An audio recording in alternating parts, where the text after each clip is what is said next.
जय हिंद। स्वागत है आपका लर्निंग लीडिंग चैनल में। तो आरपीएससी फर्स्ट ग्रेड का नोटिफिकेशन आ चुका है, आप सबने देख ही लिया होगा। तो मैं थोड़ा सा इसमें जो टाइम ले रहा था कि इसके एनालिसिस में करना चाह रहा था कि जो लास्ट ईयर की कट ऑफ गई थी, जैसे हमने सेकंड ग्रेड का किया था उसी लेवल पे मैं फर्स्ट ग्रेड का भी करना चाह रहा था। तो अब मेरे पास एनालिसिस रेडी है और अब हम इस वीडियो में डिस्कस करेंगे। एक तो नोटिफिकेशन की कुछ माइन्यूट डिटेल्स हैं वो डिस्कस कर लेंगे। 3 साल की हिंदी, इंग्लिश और संस्कृत की जो कट ऑफ है उसको डिस्कस करेंगे। उसके आधार पे एनालिसिस करके आपका सेफ स्कोर इन सब्जेक्ट में क्या हो सकता है उसको प्रिडिक्ट करेंगे। और एक स्ट्रैटेजिक में थोड़ा सा डिस्कस करेंगे। सिलेबस के बारे में थोड़ा सा मैं आपको समझाऊंगा। वैसे सिलेबस को लेकर मैं सेपरेट वीडियो बनाऊंगा तब, ताकि हम जब दोबारा स्टार्ट करेंगे हमारा जो कंटेंट वाला पार्ट है तो वहाँ से उसको रिलेट कर सकें। ठीक है, अभी फिलहाल मैं हिंदी, इंग्लिश, संस्कृत की बना रहा हूँ। ऐसे में एक साइंस का बनाऊंगा जिसमें मैं फिजिक्स, केमिस्ट्री, मैथ्स और बायोलॉजी ले लूँगा। और फिर मैं एक आपका आर्ट्स वाला जो बना लूँगा, लगभग आपका जो हिस्ट्री, ज्योग्राफी, पॉलिटिकल साइंस वगैरह सब्जेक्ट उसमें ले लूँगा। ठीक है, तो विदाउट वेस्टिंग एनी टाइम फटाफट से ये वीडियो डिस्कस स्टार्ट करते हैं।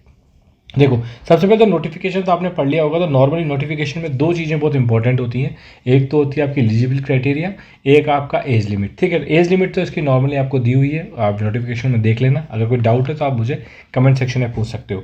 जहाँ तक बात है जो आपकी शैक्षणिक योग्यताएं हैं उसके बारे में थोड़ा डिटेल में डिस्कस कर लेता हूँ। आपको क्लियरली दिया हुआ है आपकी जो नोटिफिकेशन में पहले पेज पे जो आपके सब्जेक्ट दी हुई है, जहाँ पे आपकी पोस्ट दी हुई है, उन सब्जेक्ट के करस्पॉन्डिंग क्या पोस्ट है, वहाँ पे क्लियरली क्रमांक दिया हुआ है कि उन पोस्ट का क्या क्या क्रमांक है। उस क्रमांक को यहाँ पे दिया हुआ है क्रम संख्या से। देखो, 6 से 20 तक, 6 से 20 तक आपके वो सब्जेक्ट है आपके, जैसे Hindi, English, Sanskrit, geography, history, physics, chemistry, maths. इनके लिए क्लियरली दिया हुआ है आपको केवल क्या चाहिए, उस रिलेवेंट सब्जेक्ट में। अगर आप हिंदी में करना चाहते हो तो मास्टर एमए इन हिंदी होना चाहिए, फिजिक्स में करना चाहते हो तो एमएससी इन फिजिक्स होना चाहिए, बस। उसके अलावा कोर आपके पास एलिजिबिलिटी क्राइटेरिया नहीं है। परसेंटेज की बात भी इसमें नहीं की गई है कि आपकी जो मास्टर्स में कितनी परसेंटेज होनी चाहिए। इसका मतलब आपके पास क्वालिफाइड होना चाहिए बिफोर द एग्जाम डेट। ठीक है, उसके बाद पद क्रम संख्या 1 जो आपका बायोलॉजी है। बायोलॉजी के लिए इसमें क्लियरली दिया हुआ है कि आपका जो यूजीसी है, यानी कि आपका जो पोस्ट ग्रेजुएटेड है, वो पहली बात तो आपका किसी भी रिकॉग्नाइज यूनिवर्सिटी होना चाहिए। ये तो काइंड ऑफ कॉमन है, आपका जो भी यूनिवर्सिटी है वो रिकॉग्नाइज होनी चाहिए यूजीसी से। लेकिन सब्जेक्ट इसमें क्लियरली मेंशन किए गए हैं कि आपकी जो एमएससी है या आपकी जो है वो या तो जूलॉजी में होगी, बॉटनी में होगी, माइक्रोबायोलॉजी में होगी, बायोटेक्नोलॉजी में होगी। और इसके साथ एक और कंडीशन है कि ग्रेजुएशन में आपके पास बॉटनी और जूलॉजी आपको पढ़ा हुआ होना चाहिए, तभी आप बायोलॉजी वाले सब्जेक्ट के लिए जो है एलिजिबल हो। ठीक है, ये ध्यान रख लेना, ये थोड़ा सा इंपॉर्टेंट बन जाता है क्योंकि कई सारी जो अदर ब्रांचेज होती हैं जैसे होम साइंस जो बायोलॉजी के अंदर ही आती हैं, लाइफ साइंस, वो सब, तो वहाँ पे क्या होता है कि ये जो है एलिजिबिलिटी क्राइटेरिया मैच नहीं करता है। ठीक है, उसके बाद पद क्रम संख्या 2 है जो आपकी मेनली कॉमर्स की है। कॉमर्स में आपको क्लियरली दिया हुआ है कि आपके पास होना चाहिए। इसकी भी आप ढंग से पढ़ लें, अगर कोई कॉमर्स में देना चाहता है तो ये थोड़ा सा इसका जो है पोस्ट ग्रेजुएट आपका क्या होना चाहिए, बीकॉम आपका होना चाहिए। बीकॉम के साथ आपकी एमकॉम होनी चाहिए। ऐसा नहीं होगा कि आप बीटेक करके आपने एमकॉम कर ली, उसमें आपकी एलिजिबिलिटी नहीं होगी। बीकॉम एमकॉम दोनों होनी चाहिए। उसके बाद आपकी 3, 4, 5 आपकी जो आती हैं वो आती हैं आपकी म्यूज़िक, ड्राइंग और एग्रीकल्चर। तो उसमें भी क्लियरली दिया हुआ है कि आपके पास जो म्यूज़िक के लिए क्वालिफिकेशन होना चाहिए इक्वलेंट टू द आपकी जो गवर्नमेंट के द्वारा रिकग्नाइज यूनिवर्सिटी से। ठीक है, तो ये ध्यान से पढ़ लेना। इसमें अगर आपको कोई डाउट है तो आप मुझसे पूछ सकते हो। उसके बाद आपको जो ये भी क्लियरली दिया हुआ है कि एज लिमिट आपकी 21 वर्ष, अधिकतम आपकी 40 वर्ष। तो ये आपको ध्यान रखनी है। एज लिमिट आपकी क्लियरली यहाँ पे दी हुई है कि 21 वर्ष और 40 वर्ष। तो ये कब, 1/1/2023, यानी कि जब भी आपका नेक्स्ट ईयर आएगा तब से आप 21 वर्ष मिनिमम और 40 से ज़्यादा नहीं होनी चाहिए। उसके बाद आप अगर फाइनल ईयर में अपीयर हो तो भी आप एग्ज़ाम दे सकते हो। ये विल भी क्लियरली लिखा हुआ है। अंतिम वर्ष में सम्मिलित हुआ हो या सम्मिलित होने वाला व्यक्ति भी आवेदन करने के लिए पात्र होगा। ठीक है, लेकिन बस ये है कि किंतु उसे आयोग द्वारा आयोजित प्रतियोगी परीक्षा से पूर्व, यानी कि आपकी जो डेट होगी, जिस डेट एग्ज़ाम हुआ है उससे पूर्व आपके पास शैक्षणिक अर्हता अर्जित करने का सबूत देना होगा। यानी आपके पास अपनी क्वालिफाइड मार्कशीट होनी चाहिए कि आपने पास कर लिया है सेकेंड ईयर। ठीक है, अब उसके बाद आ जाते हैं आपका जो सिलेबस है, आपका जो एग्ज़ाम होता है उस एग्ज़ाम का पूरा खाका किस तरीके से तैयार होता है। तो आपका जो आरपीएससी फर्स्ट ग्रेड है वो भी सेकंड ग्रेड की तरह 2 पेपर होते हैं। ठीक है, आपका जो पेपर 1 आपका जो है बेसिक आपका जीके का पेपर होता है, जिसमें reasoning, GK, English, Hindi basic question पूछे जाते हैं। तो इसमें आपसे जो पूछे जाते हैं कि 1.5 घंटा इसका आपका ड्यूरेशन होता है, ठीक है। ये आपका 150 नंबर का एग्जाम होता है, ठीक है। ये 150 नंबर का होता है पेपर 1, ठीक है। और इसमें क्लियरली लिखा हुआ है कि अगर आप देखोगे, स्टार मार्क कर देता हूँ इसको भी, इस पॉइंट को भी ध्यान रखें, the minimum qualifying marks for each paper shall be 40%, यानी कि आपको 40% दोनों पेपर में मिनिमम लानी है इन ऑर्डर टू क्वालिफाई, ठीक है। अगर आप इससे कम लाते हो किसी भी पेपर में तो आपको जो है क्वालिफाई नहीं माना जाएगा, चाहे आप एक दूसरे पेपर में 90% स्कोर कर लो। मैं बताऊंगा आपको डिटेल में, ठीक है। उसके बाद पेपर 2 होगा आपका जो है सब्जेक्ट्स रिलेटेड। यहाँ पे डिफरेंस और सेकंड ग्रेड में वो ये है कि सेकंड ग्रेड में साइंस जो होती है आपका एक ही सब्जेक्ट मान लिया जाता है, लेकिन यहाँ पे साइंस को भी स्प्लिट कर देते हैं, फिजिक्स, केमिस्ट्री, मैथ्स, जो आपका बायोलॉजी वगैरह में। तो एग्जैक्टली आपका जो क्या होगा इसमें होगा, ठीक है। और आपको ध्यान रखना है ये नॉलेज होना चाहिए आपको सीनियर सेकेंडरी लेवल का, ग्रेजुएशन लेवल का और पोस्ट ग्रेजुएशन लेवल का, तीनों लेवल के आपसे इसमें क्वेश्चन पूछे जा सकते हैं, ठीक है। अब आपको 40% का कॉन्सेप्ट बताता हूँ कि 40% क्वालिफिकेशन का मतलब क्या है, ठीक है। देखो, एक बात आपको ध्यान रखनी है, एक तो है आपकी फाइनल कट ऑफ जो भी होती है उस बेसिस पे आप कट ऑफ क्लियर करते हो, ठीक है। लेकिन एक होती है क्वालिफिकेशन। क्वालिफिकेशन कैसे डिसाइड होती है, जैसे फॉर एग्जांपल मैं आपको एक केस लेता हूँ। ये केस क्या है कि सपोज फॉर एग्जांपल आपका पेपर 1 है, ठीक है। पेपर 1 आपका कितना है, 150 नंबर का है, तो आपका 40% कितना हो गया, 150 नंबर का 60 मार्क्स हो गया, ठीक है। अब आप क्या करते हो, यहाँ पे आपके आ जाते हैं 59 मार्क्स, ठीक है। और आप पेपर 2 में जो है, पेपर 2 जो है आपका, उसमें आपका 300 नंबर का होता है, यहाँ पे आप 250 नंबर ले आते हो बाई चांस 300 में से, ठीक है। तो ये तो आपका क्वालिफाई तो हो ही गया, तो आपके 250 नंबर आ गए 300 में से, तो आपके टोटल मार्क्स कितने हो गए, 309। कट ऑफ अगर 309 है तो क्या होगा, आपको लगेगा कि आपका सिलेक्शन हो जाना चाहिए, कोई प्रॉब्लम नहीं, लेकिन आपका सिलेक्शन यहाँ पे नहीं होगा, क्योंकि आपने यहाँ पे जो क्वालिफिकेशन क्राइटेरिया था उसको पास नहीं किया है। ये आपके 40% से कम मार्क्स हैं, ठीक है। इसलिए ये आपका क्या होगा, डिसक्वालीफाई वाला एंगल आ जाएगा। सेम सिनेरियो बनता है आपका पेपर 1 में, अगर आप क्वालिफाई कर गए और आपके अच्छे नंबर आ गए हैं, सपोज आप 150 में से लेके आ गए हो यहाँ पे 140 नंबर, और आपका पेपर 2 है, पेपर 2 में अगर आप, मैं बताऊँ आपको, तो 300 नंबर का पेपर होता है, 40% आपका कितना हो गया क्वालिफिकेशन 120, लेकिन आपके ना मार्क्स आए यहाँ पे सपोज 118, ठीक है। इस सिनारियो में सपोज आपके एग्जाम मार्क्स हो जाते हैं 258, और मैथ्स वगैरह में कट ऑफ जो है इसी रेंज में जाती है, तो आपके 258 पे मान लो कि आपको लगेगा कि कट ऑफ 250 गई, तो आपका सिलेक्शन हो जाना चाहिए था, लेकिन यहाँ भी आपका सिलेक्शन नहीं होगा, क्योंकि आपने यहाँ पे जो एलिजिबिलिटी क्राइटेरिया था आपका 40% का, उसको पार नहीं किया है। 120 आपको मिनिमम लाने थे, यानी कि इसका मतलब निकल गया कि जो आपका जो पास केस होगा, जिसमें आपका दिक्कत नहीं आने वाली उसको, उसमें आपका ये होगा कि आपको पेपर 1 में इंडिविजुअली आपको कम से कम 60 मार्क्स, और पेपर 2 में आपको कम से कम 120 मार्क्स, ये आपको लाने ही लाने हैं। इसके ऊपर आप लाते हो तो वो आपकी कट ऑफ को डिसाइड करेंगे। जैसे कि सिंपल केस में लेता हूँ, आप यहाँ पे 100 नंबर आपके आ जाते हैं, तो यहाँ पे आपके 205 नंबर आ जाते हैं, तो आपका 305 हो गया आपका जो है। अगर कट ऑफ 305 है तो आपका सिलेक्शन हो जाएगा, यहाँ पे कोई दिक्कत नहीं आने वाली है, ठीक है। तो ये ध्यान रखना, एलिजिबिलिटी क्राइटेरिया बहुत इंपॉर्टेंट होता है। कई बार हम इसको इग्नोर कर देते हैं, क्योंकि जो इसकी स्ट्रैटेजी है वो सिंपल है, क्योंकि सब्जेक्ट में आपका हैंड होता है, तो आप सब्जेक्ट में ज़्यादा स्कोर करने की कोशिश करते हो। तो आप ये ध्यान रखो, जीके वाले पेपर भी आपको कम से कम 60 मार्क्स तो लाने हैं। वैसे जितने ज़्यादा लाओ आप, ये आपकी प्रतिभा पर निर्भर करता है, लेकिन 60 मार्क्स आपको मिनिमम इसमें लेके आने हैं, ठीक है। तो ये बात होगी हमारी क्वालिफिकेशन की। अब फटाफट से आ जाते हैं कट ऑफ पे, ठीक है। सबसे पहले मैं 2018 की कट ऑफ डिस्कस करता हूँ आपसे हिंदी की।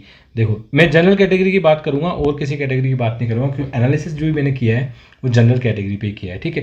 तो जनरल कैटेगरी की हिंदी की कट ऑफ गई थी 285, और ये कितने में से, 450 मार्क्स में से, ठीक है। ये 450 मार्क्स में से आपकी कट ऑफ है। मुझे जहाँ तक ध्यान है, अगर आपको इसमें कुछ करेक्शन हो तो मुझे कमेंट सेक्शन में जरूर बताना। मुझे जहाँ तक ध्यान है 450 का पेपर होता है, 300 का पेपर 2 और 150 का पेपर 1। उसके बाद बात करते हैं इंग्लिश की। अगर 2018 की, तो इंग्लिश की कट ऑफ ज़्यादा गई थी, तो ठीक है। मैंने आपको कई बार बताया भी था कि जो कट ऑफ होती है वो 2-4 उन पे डिपेंड करती है।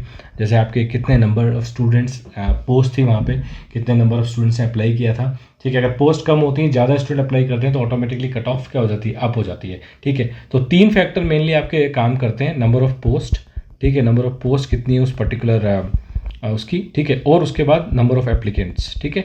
कई बार क्या होता है, ये सेम रेशियो में होते हैं तो कोई दिक्कत नहीं है, लेकिन अगर सेम रेशियो में नहीं है, बहुत ज़्यादा इनमें डिफरेंसेस है, तो दिक्कत होता है। एक आपका तीसरा फैक्टर होता है आपका पेपर कितने लेवल है, पेपर लेवल, ठीक है। अगर लेवल मतलब आपका जो है कठिनाई कितनी है पेपर की, कम कठिनाई वाला है तो ऑब्वियसली कट ऑफ ऑब्वियसली ज़्यादा हो जाती है यहाँ पे। ऐसे अगर संस्कृत की बात करें तो 330 कट ऑफ गई थी आपकी 2018 की।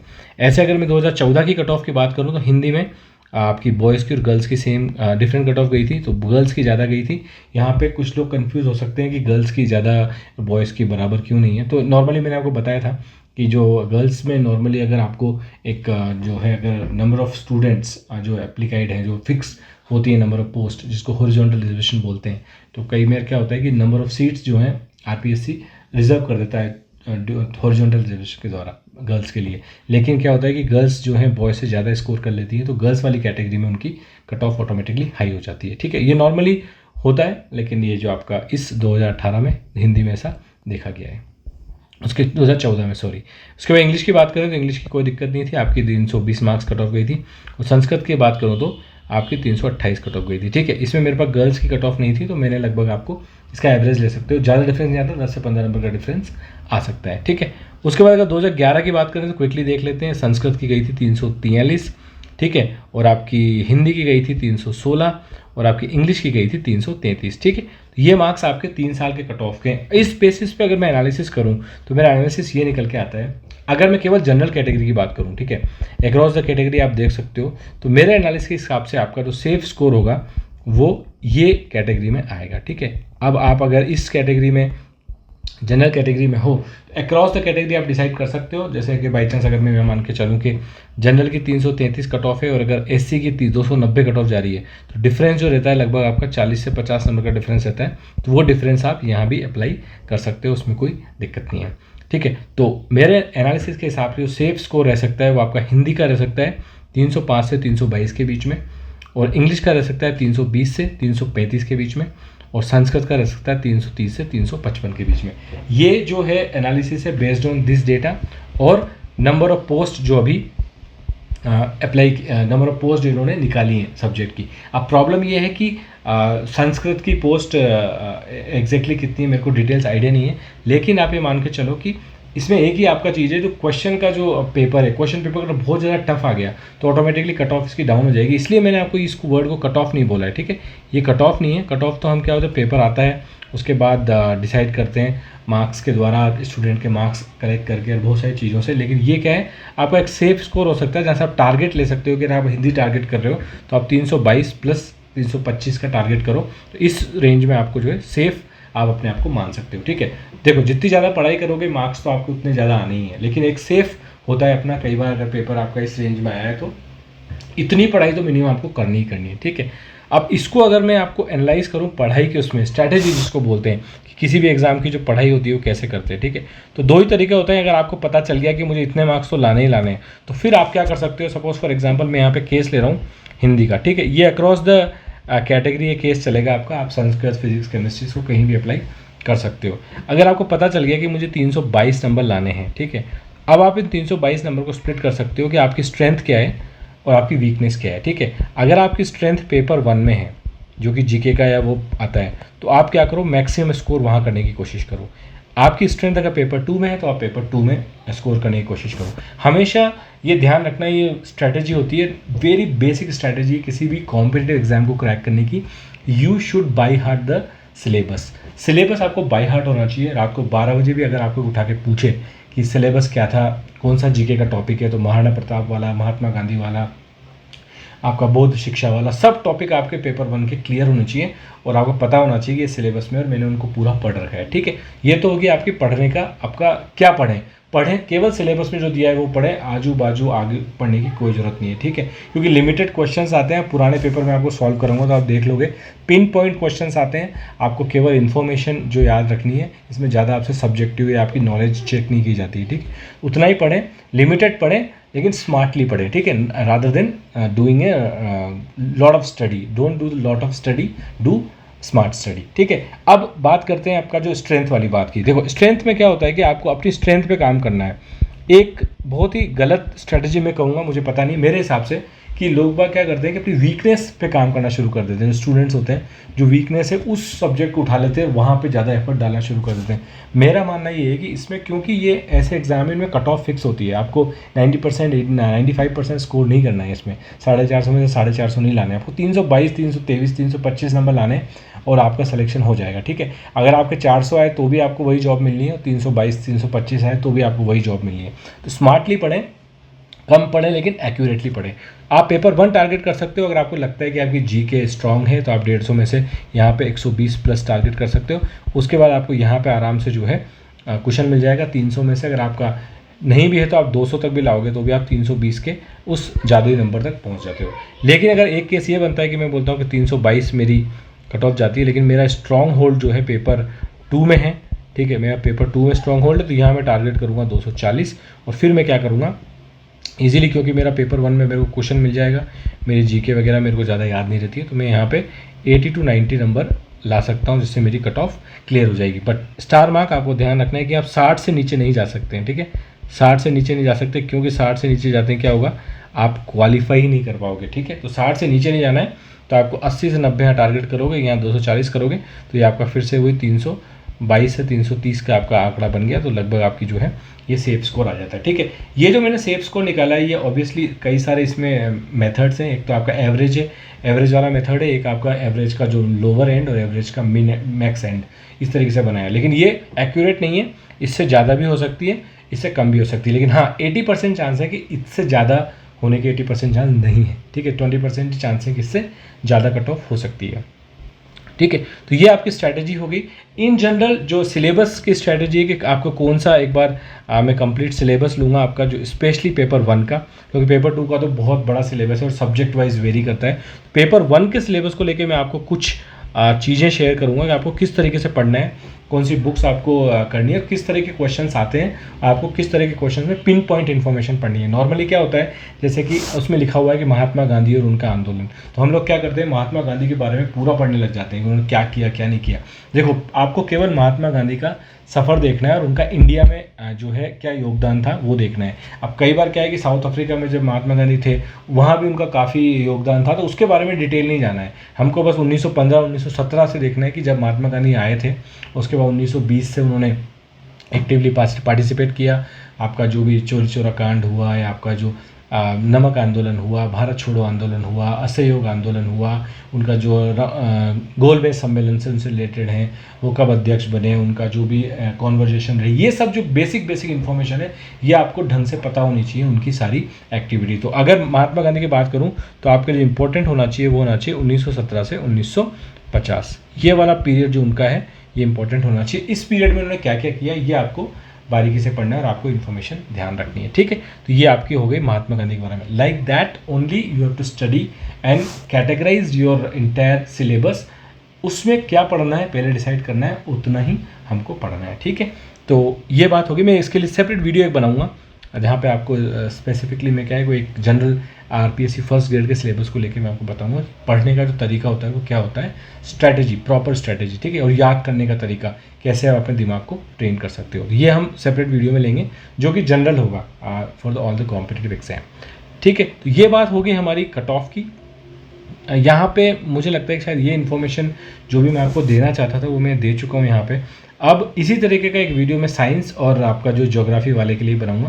तो 2 वीडियो ऐसे आएंगे हमारे, जिसमें साइंस वाले स्टूडेंट्स हैं उनके लिए मैं फिजिक्स, केमिस्ट्री, मैथ्स और बायोलॉजी, इन चारों की 3 साल की कट ऑफ, उसका एनालिसिस और सेफ स्कोर आपको बताऊंगा उसमें, ठीक है। अब ये हो सकता है कई बार क्या होता है कि इस तरह के वीडियोस रिडंडेंट भी बहुत हो जाते हैं कि यार सर अभी तो एग्जाम ही नहीं हुआ, अभी से कैसे कट ऑफ बता रहे हो। तो देखो, मैंने आपको फिर से बताया कि ये कट ऑफ नहीं है, यहाँ पे मैंने पहले से क्रॉस लगा रखा है। ये केवल जो प्रीवियस ईयर के मार्क्स कट ऑफ गई थी उसका एक एनालिसिस है। और हाँ, एक बात और यहाँ पे स्टार लगा देता हूँ कि कई बार आरपीएससी में स्पेशली होता है कि कट ऑफ भी रिवाइज हो जाती है। ये वो प्रीएम्बल कट ऑफ है जो बिगनिंग में गई थी, इसके बाद 4-5 नंबर ऊपर नीचे कट ऑफ होती है, तो उसको मैंने ध्यान नहीं दिया है, क्योंकि हम क्या कर रहे हैं यहाँ पे एनालिसिस कर रहे हैं, तो उतना रेंज हम पहले लेके चल रहे हैं। यहाँ पे अगर आप देखो तो मैं 17 नंबर का रेंज मैंने यहाँ पे लिया है, तो उससे फ़र्क नहीं पड़ता कि हम कौन सी वाली कट ऑफ ले रहे हैं, ठीक है। तो अगर आप, ये केवल एक प्रिडिक्शन है, ठीक है, एक एनालिसिस है कि ये सेफ स्कोर आपका रहने वाला है, उसके हिसाब से आप अपना क्या कर सकते हो, पेपर 1 और पेपर 2 का स्ट्रेटेजाइज कर सकते हो कि मुझे मेरी स्ट्रेंथ और मेरी वीकनेस के हिसाब से मुझे कहाँ पे ज़्यादा ध्यान देना है और कहाँ पे मेरे को कंट्रोल रखना है, ठीक है। तो इसी को स्मार्ट स्टडी बोलते हैं, ठीक है। तो ये हो गया आपका हिंदी, इंग्लिश, संस्कृत का, ऐसे हम साइंस का और ज्योग्राफी वाले का भी कर लेंगे, ठीक है। तो इस वीडियो में फिलहाल इतना ही। अगर आपको इसके अलावा कोई डाउट है, नोटिफिकेशन में कोई डाउट है, इस कंटेंट से रिलेटेड कोई डाउट है, तो मेरे को कमेंट सेक्शन में ज़रूर बताना। मैं जैसे ही आपका कमेंट देखता हूँ कोशिश करता ही हूँ विदिन 4 to 5 आवर्स में रिप्लाई करने की। अगर आपका रिप्लाई नहीं है तो प्लीज़ आप मेरे को फिर से रिकमेंड कर सकते हो, कई बार छूट जाते हैं कमेंट, तो मैं आपको रिप्लाई करने की ज़रूर कोशिश करूँगा, ठीक है। तो रीट का हमारा चल ही रहा है कोर्स, रीट का हमारा कैरियर चलता रहेगा। जहाँ तक आरपीएससी इसकी फर्स्ट ग्रेड की क्लासेस हैं, फर्स्ट ग्रेड की क्लासेस भी अब स्टार्ट हो जाएंगी। मोस्टली इसमें जो पेपर 1 है उसको मैं टारगेट करूँगा और जीके वाला पोर्शन हम टारगेट करेंगे, ठीक है। पहले जीके वाला जो पोर्शन है, जो सारा एटलीस्ट इंपॉर्टेंट जो क्वेश्चंस हैं पूछे गए हैं लास्ट ईयर में, जो पूछे जा सकते हैं, उन क्वेश्चन को डिस्कस करेंगे। लगभग आपका जो जीके वाला पोर्शन है उसमें से कुछ 5 से 6 हज़ार क्वेश्चन में ऐसे कुछ बनाऊँगा जिसमें आपके इसमें पूछे जा सकते हैं। वो क्वेश्चन आपके क्या होंगे, कॉमन होंगे वो रीट मेन एग्ज़ाम के लिए भी और आपकी फर्स्ट ग्रेड के एग्ज़ाम के लिए भी और इवन सेकंड ग्रेड के एग्ज़ाम के लिए भी, ठीक है। कॉमन टॉपिक्स पे क्वेश्चंस मैं सर्च करने की कोशिश करूँगा, ठीक है। तो फिलहाल इस वीडियो में इतना ही, मिलेंगे नेक्स्ट वीडियो में, तब तक के लिए धन्यवाद, जय हिंद।